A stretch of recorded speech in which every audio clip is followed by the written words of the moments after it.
బంగ్లాదేశ్ రంగ్పూర్లో ఒక దారుణ ఘటన వెలుగు చూసింది. హిందూ ఫ్యామిలీ దారుణ హత్యకు గురైంది. తన ఇంటి మీదకు పైకి వెళ్ళి ఎందుకు డ్రగ్స్ తీసుకుంటున్నారు అంటూ ఇద్దరు వ్యక్తుల్ని నిలదీశాడు ఒక రిటైర్డ్ టీచర్ గణపతి చక్రవర్తి.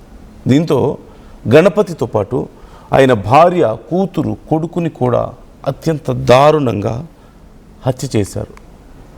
ఆ తర్వాత వాళ్ళని హత్య చేసిన తర్వాత అక్కడి నుంచి పారిపోలేదు. వాళ్ళు అక్కడే ఉండి సుమారుగా ఒక 6 గంటల పాటు అదే ఇంట్లో ఉన్నారు. ఆ ఫ్రిడ్జ్లో ఉన్నటువంటి కీర దోసకాయలు, ఖర్జూరాలు తింటూ టైంపాస్ చేశారు. అక్కడే స్నానం కూడా చేసి ఫ్రెష్ అయ్యారు. ఈ కేసులో ఇప్పటికీ ముగ్ధో, సిద్ధార్థ్ అనే ఇద్దరిని అరెస్ట్ చేశారు పోలీసులు. గురువారం రాత్రి గణపతి ఇంటిపైకి ఇద్దరు వ్యక్తులు వెళ్ళి అక్కడ డ్రగ్స్ తీసుకుంటున్నట్లుగా గుర్తించారు. అయితే తన ఇంటి మీదకి ఎందుకు వచ్చావంటూ గణపతి ప్రశ్నించడంతో గొడవ మొదలైంది. తమను గణపతి గుర్తుపడతాడన్న భయంతోనే ఆయన మెడలో టవల్ బిగించి ప్రాణాలు తీశారట ఆ దుండగులు. ఆ తర్వాత ఆ గొడవ జరుగుతున్న విషయం తెలిసి గణపతి భార్య ప్రీతిలత బిల్డింగ్ మీదకి వెళ్ళింది. ప్రీతిలతను సైతం అదే రీతిలో చంపేశారట. ఆ తర్వాత ఇంట్లోకి వెళ్ళి ఇంట్లో ఉన్నటువంటి గణపతి కూతురు అగామి, కుమారుడు ప్రియం ఇద్దరిని కూడా హత్య చేశారట. దాని తర్వాత సుమారుగా ఒక 6-7 గంటల పాటు అక్కడే ఉండి అక్కడే స్నానం చేసి ఫ్రిడ్జ్లో ఉన్న ఫుడ్ తిని లైక్ డేట్స్, కీరా ఇలాంటివన్నీ తిని రెస్ట్ తీసుకొని ఇంకొంచెం అక్కడ డ్రగ్స్ తీసుకొని ఆ తర్వాత అక్కడి నుంచి వాళ్ళ మృతదేహాలను కూడా ఇదేదో ఒక దొంగతనం జరిగింది, దొంగతనం కోసం వచ్చి ఈ హత్య చేశారు అన్నట్లుగా దాన్ని క్రియేట్ చేసి, అంటే వాళ్ళ మృతదేహాలని అక్కడ దూరంగా స్టెప్స్ మీద అలా పడేసి అక్కడి నుంచి వెళ్ళిపోయారట. అయితే ఈ విషయం తెలిసి వీళ్ళ నలుగురికి సంబంధించిన ఫోన్స్ స్విచ్ ఆఫ్ వస్తూ ఉన్నాయి. ఫ్యామిలీ మొత్తం ఫోన్స్ స్విచ్ ఆఫ్ వస్తూ ఉన్నాయి. ఎంతసేపటికి ఎవరి ఫోన్లో ఆన్ అవ్వడం లేదు. ఇక్కడ మరొక కీలకమైన విషయం, ఆ ఫోన్లని డిటర్జెంట్ వేసి డిటర్జెంట్ వాటర్లో వేసి ఆ డిటర్జెంట్ వాటర్లో ఫోన్లు వేస్తారట. ఎందుకు ఫోన్లు పనిచేయకుండా, అసలు ఎలాంటి ఎవిడెన్స్ దొరకకుండా ఉండాలనే ఉద్దేశంతో. ఎంతసేపటికి వాళ్ళ ఫోన్లు ఆన్ అవ్వట్లేదు, స్విచ్ ఆఫ్ వస్తూ ఉన్నాయి. ఎంతమంది కాల్ చేసినా డౌట్ వచ్చి పోలీసులకు కాల్ చేస్తే పోలీసులు వచ్చి చూసేసరికి అక్కడ అంత దారుణం కనిపించింది. సో ఈ అంశానికి సంబంధించి ఇప్పటికే ఆ ఇద్దరిని కూడా అదుపులోకి తీసుకున్నట్లుగా తెలుస్తుంది. ఈ ఘోరానికి సంబంధించి ఇప్పుడు మొత్తం హిందూ సమాజం అంతా కూడా ఒక్కసారిగా ఉలిక్కి పడింది. అయితే ఇక్కడ మొదట్లో ఇదేమైనా హిందువుల మీద కక్షపూరితంగా చేసిన పని అని చెప్పి అనుకున్నారు. ఆ తర్వాత ఇది డ్రగ్స్కి బానిసలైనటువంటి ఒక ఇద్దరు యువకులు చేసినటువంటి పని. అదిగో అక్కడ మీకు కనిపిస్తున్నారు కదా, దే ఆర్ వెరీ యంగ్. వాళ్ళు చేసిన పని అంటూ గుర్తించారు. వాళ్ళ ఏజ్ కూడా Mugdha age 19 years, Siddharth Das age 23 years. ఒకరు 19 years అంటే జస్ట్ మేజర్ అయ్యారు, ఇంకొకరు 23 years ఎర్లీ 20sలోనే ఉన్నారు. అంత చిన్న వయసులో వాళ్ళు నలుగురు కుటుంబం మొత్తాన్ని, నలుగురిని దారుణంగా హత్య చేసి అంత ధైర్యంగా అక్కడే ఉండి టైంపాస్ చేసి స్నానాలు చేసి వాళ్ళ ఇంట్లోనే ఫ్రెష్ అయ్యి తినేసి ఇంకా డ్రగ్స్ సేవించి అక్కడి నుంచి అది కూడా మళ్ళీ ఒక దొంగతనంలాగా క్రియేట్ చేసే ప్రయత్నం చేసి అక్కడి నుంచి వెళ్ళిపోయారట. మనం చూస్తున్నాం ఇప్పటికే ఒక స్కూల్లో పనిచేసి రిటైర్డ్ అయ్యారు. అక్కడ ప్రాణాలు కోల్పోయినటువంటి గణపతి చక్రవర్తి రిటైర్డ్ టీచర్. ఈ నేపథ్యంలో విద్యార్థులందరూ రోడ్ల మీదకి వచ్చి అక్కడ ఆందోళన వ్యక్తం చేస్తున్నారు. ఆ కుటుంబానికి న్యాయం చేయాలి, వాళ్ళని కఠినంగా శిక్షించాలి అంటూ వాళ్ళు డిమాండ్ చేయడం మనకు కనిపిస్తుంది. హిందూ సంఘాలు కూడా ఈ విషయంలో చాలా తీవ్రమైనటువంటి ఆందోళన వ్యక్తం చేస్తున్నాయి. మరోవైపు బంగ్లాదేశ్లో ఉన్నటువంటి ఈ డ్రగ్ కల్చర్కి సంబంధించి కూడా మరొకసారి చర్చ జరుగుతుంది. సో ఈ అంశాన్ని మరింత క్లియర్గా నేను మీకు చెప్పే ప్రయత్నం చేస్తాను. ఒకసారి అసలు ఏం జరిగింది, ఎలా జరిగింది అనేది మరింత క్లియర్గా ఒకసారి మనం చూస్తే, రంగ్పూర్, బంగ్లాదేశ్లో రంగ్పూర్ నగరంలో మచువాపారా, దాస్పారా అనేటువంటి ప్రాంతం, అక్కడ ఒక రిటైర్డ్ టీచర్ ఫ్యామిలీ ఉంటున్నారు. గణపతి చక్రవర్తి ఆయన పేరు, 65 years old. ఆయన భార్య ప్రీతిలత 50 years old, ఆయన కుమార్తె అగామి, కుమారుడు ప్రియం, వీళ్ళందరూ ఒక ఫ్యామిలీ. అదిగో మీకు స్క్రీన్లో కనిపిస్తున్నారు. కుమారుడు చాలా చిన్న పిల్లవాడు, ఆయన కుమార్తె కూడా షీ వెరీ యంగ్. అయితే వాళ్ళందరూ ఆవిడ ఉంటున్న సమయంలో ఎవరో ఒక ఇద్దరు యువకులు ఇంటి పైకప్పు మీద కనిపించారట. ఆయనకి కనిపిస్తే గణపతి చక్రవర్తి వెళ్ళి పైకి వెళ్ళి ఎవరు మీరు, ఇక్కడ ఎందుకున్నారు అని చెప్పి వాళ్ళని క్వశ్చన్ చేశారు. అదే టైంలో వాళ్ళు డ్రగ్ తీసుకుంటున్నారు. అక్కడ యబా అనేటువంటి ఒక కైండ్ ఆఫ్ డ్రగ్ అవైలబుల్ ఉంది. సో ఆ డ్రగ్ తీసుకుంటున్నారట.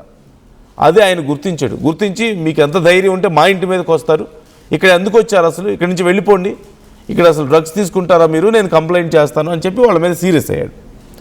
సీరియస్ అయితే వెంటనే వాళ్ళిద్దరూ ముగ్ధదాస్ అలాగే సిద్ధార్థ్ వీళ్ళిద్దరూ ఈయన మనల్ని గుర్తుపట్టేశాడు, మనం డ్రగ్స్ తీసుకుంటున్న విషయం కూడా చూశాడు కాబట్టి బయట చెప్తాడేమో అని భయపడి అతని మీద కోపంతో అటాక్ చేశారు.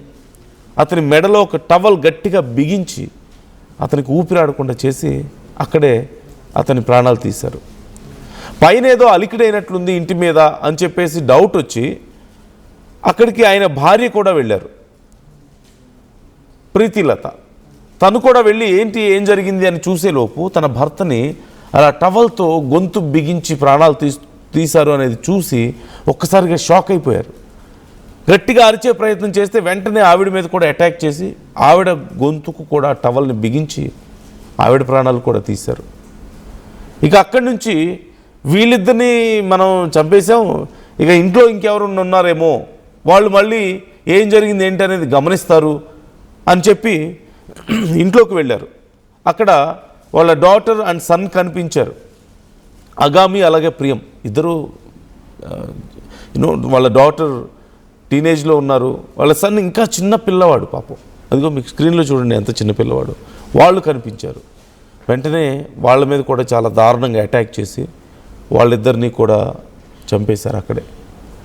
ఆ తర్వాత జనరల్గా ఆ డ్రగ్ మత్తు వల్ల లేకపోతే తమ విషయం డ్రగ్ తీసుకుంటున్నారని బయటపడుతుందన్న భయం వల్ల ఇలా ఒకవేళ చేసిన తర్వాత జనరల్గా ఎవరైనా ఏమవుతుంది, ఆ డ్రగ్ ఇన్ఫ్లుయెన్స్ తగ్గిన తర్వాత అక్కడి నుంచి పారిపోతారు, లేకపోతే ఆ ఇన్సిడెంట్ తర్వాత అక్కడి నుంచి పారిపోతారు, జనరల్గా భయపడిపోతారు, పారిపోతారు. కానీ వీళ్ళు అలా చేయలేదు. They are very normal. అంత పెద్ద దారుణం చేసి నలుగురిని అత్యంత దారుణంగా హత్య చేసిన తర్వాత కూడా అక్కడే ఆ మృతదేహాల మధ్యలోనే అక్కడే ఉన్నారు. సరదాగా టీవీ పెట్టుకొని సినిమాలు చూశారట, అక్కడే స్నానం చేశారంట, వాళ్ళ ఇంట్లోనే స్నానం చేసి ఆ ఫ్రిడ్జ్లో ఉన్న డేట్స్ కీరా అలాంటివి తిని రిలాక్స్ అయ్యి ఆ తర్వాత మళ్ళీ కొంచెం ఆ డ్రగ్ తీసుకున్నారట. తీసుకొని ఒక 6-7 గంటల సమయం గడిచిపోయింది ఆల్మోస్ట్. అప్పుడు వాళ్ళకి డౌట్ వచ్చింది, మనం ఇక్కడి నుంచి డైరెక్ట్గా వెళ్ళిపోతే ఎలా, మళ్ళీ పోలీసులకు ట్రేసెస్ ఏమైనా దొరుకుతాయేమో అని చెప్పి ఆ ట్రేసెస్ని మాయం చేసే ప్రయత్నం చేసి, అంటే అక్కడ అన్ని క్లీన్ చేసేసి వాటర్ అవన్నీ కూడా ఫ్లోర్ మీద పోసేసి వాళ్ళని కూడా ఇక్కడ ఇలాగే ఉంచితే ఎవరో ఇంటెన్షనల్గా వచ్చి చేశారనేది అర్థమవుతుందని చెప్పి గమనించి ఒక దొంగతనం కనుక జరిగితే ఎలాంటి పరిస్థితి ఉంటుందో అలా అక్కడ క్రియేట్ చేశారట. అంటే అక్కడ బీరువాని పగలగొట్టే ప్రయత్నం చేయడం, అక్కడ డబ్బులు దొంగతనం చేయడం, కొంచెం ఇలాంటివన్నీ చేసి వాళ్ళ మృతదేహాలను కూడా గణపతిని అక్కడే వదిలేశారు. పైన గణపతి ఇంటి పైకప్పు మీద వదిలేశారట. ప్రీతిలత ఆమె కుమార్తె వీళ్ళిద్దరిని మాత్రం మెట్ల మీద పడేశారట. అంటే అక్కడ ఉన్న వాళ్ళని అక్కడే వదిలేస్తే ఏదో ఒక ట్రేసెస్ దొరుకుతాయని చెప్పేసి వాళ్ళ మృతదేహాలని ప్లేస్ మార్చారు. గణపతిని మాత్రం ఇంటి కప్పు మీద వదిలేశారు, కింద స్టెప్స్ మీద దిగే టైంలో ప్రీతిలత కుమార్తె అక్కడ వదిలేశారు. ప్రియంని మాత్రం మంచం కింద దాచేశారట, చిన్న పిల్లవాడిని. ఆ మృతదేహాన్ని దాచేసి వాళ్ళ ఫోన్లన్నీ కూడా సర్ఫ్ వాటర్లో పడేశారు, ఫోన్లు పనిచేయకుండా పడేసి అక్కడి నుంచి మొత్తం ఆ ఇంట్లో ఉన్న వస్తువులన్నీ చెల్లాచెదురు చేసేశారు. ఇంకొంచెం డ్రగ్ మిగిలి ఉంటే అది కూడా వాళ్ళు తీసుకున్నారు. కొంత బంగారం డబ్బులు అవన్నీ తీసుకొని అక్కడి నుంచి వెళ్ళిపోయారు. అంటే వచ్చిన వాళ్ళు ఇక్కడ ఏదో దొంగతనం జరిగింది, దొంగతనం కోసం వచ్చిన వాళ్ళు వీళ్ళని ఇలా చేశారు అని చెప్పేసి కొంత క్రియేట్ చేసే ప్రయత్నం, ఫ్రేమ్ చేసే ప్రయత్నం అక్కడ జరిగింది. అయితే వెంటనే రంగ్పూర్ మెట్రోపాలిటన్ పోలీసులకి కంప్లైంట్ వెళ్ళింది. అప్పటికే పోలీసులకు కంప్లైంట్ వెళ్ళింది. 6-7 గంటల పాటు వాళ్ళకి ఫోన్లు కనెక్ట్ అవ్వడం లేదు, ఎంత ట్రై చేసినా ఏం జరిగిందో తెలియడం లేదు, ఫోన్స్ అన్నీ స్విచ్ ఆఫ్ వస్తూ ఉన్నాయి. అయితే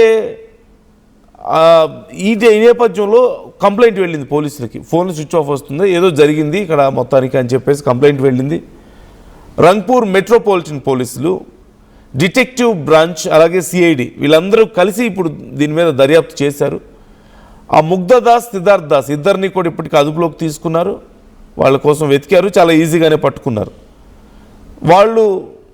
వాళ్ళ దగ్గర నుంచి పూర్తిగా డీటెయిల్స్ అన్నీ తీసుకున్నారంటే ఇప్పటికే వాళ్ళ దగ్గర ఆ బంగారం, డబ్బులు అవన్నీ కూడా కలెక్ట్ చేసుకున్నారు. కలెక్ట్ చేసుకొని ఇప్పుడు వాళ్ళని కోర్టులో కూడా ప్రవేశపెట్టారు. నిన్న 23వ తారీఖున, ఆగస్టు 23న కోర్టులో ప్రవేశపెడితే వాళ్ళు నేరాన్ని అంగీకరించారు.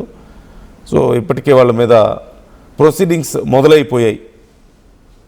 ఇంత దారుణానికి ఒడిగట్టింది ఒక 19 ఏళ్ళు 23 ఏళ్ల వయసున్న ఇద్దరు యువకులు డ్రగ్స్కి బానిసలై చివరికి 4 ప్రాణాలు తీసి వాళ్ళ జీవితాలను కూడా నాశనం చేసుకున్నారు.